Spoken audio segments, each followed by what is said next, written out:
Assalamualaikum warahmatullahi wabarakatuh. Kali ini Ibu akan menjawab beberapa pertanyaan yang sudah teman kalian utarakan di komentar materi minggu kemarin ya. Nah, apa saja pertanyaannya? Yang pertama, ada teman kalian yang menanyakan, apa artinya dari prakarya? Nah, ya, akan Ibu jawab.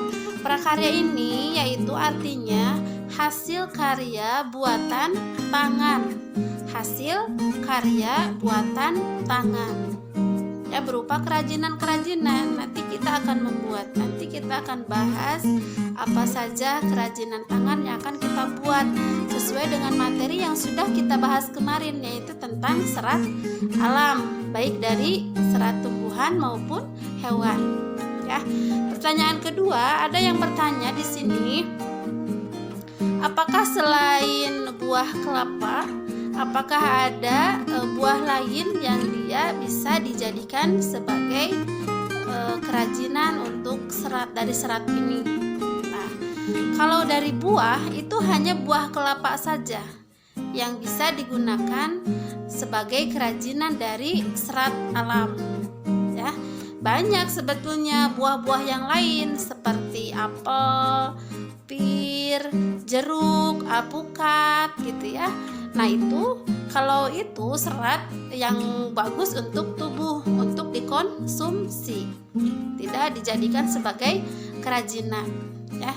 Yang berikutnya yaitu pertanyaannya adalah, apakah ada biji selain kapas dan kapuk yang bisa digunakan sebagai kerajinan dari serat? Nah, kalau dari biji itu tidak ada.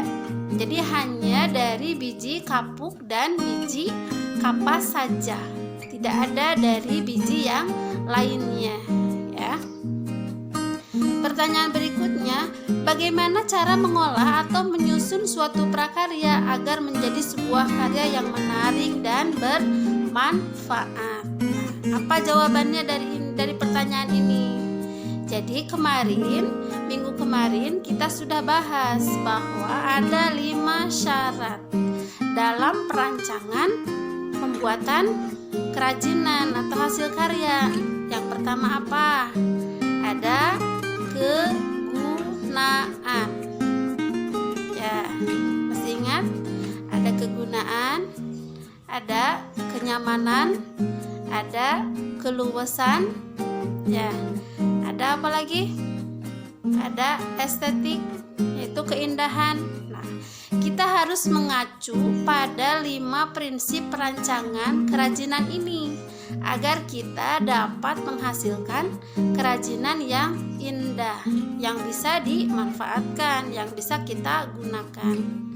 Ya, dibaca lagi materinya, ayo ya.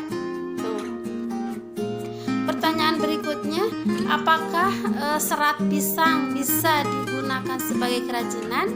Nah, serat pisang ini bisa digunakan sebagai kerajinan dari pelepah pisangnya, ya, dari batangnya, batang pohon pisangnya itu bisa digunakan menjadi kerajinan. Ya, pisang apa nih yang biasa digunakan? Yaitu serat pisang abaka. Serat pisang abaka. Uang dolar Amerika itu menggunakan serat pisang abaka. Di Thailand itu serat pisang juga dijadikan sebagai masker. Ada juga pelepah pisang yang selain pisang abaka.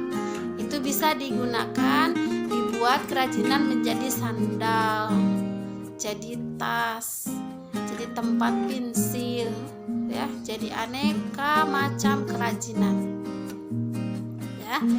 Itu adalah berbagai pertanyaan yang sudah temannya sampaikan. Nah, sudah Ibu jawab itu ya.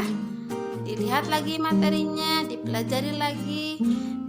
Cukup pertanyaannya dan sudah, semoga jawabannya bisa dipahami ya. Terima kasih. Sekian. Wassalamualaikum warahmatullahi wabarakatuh.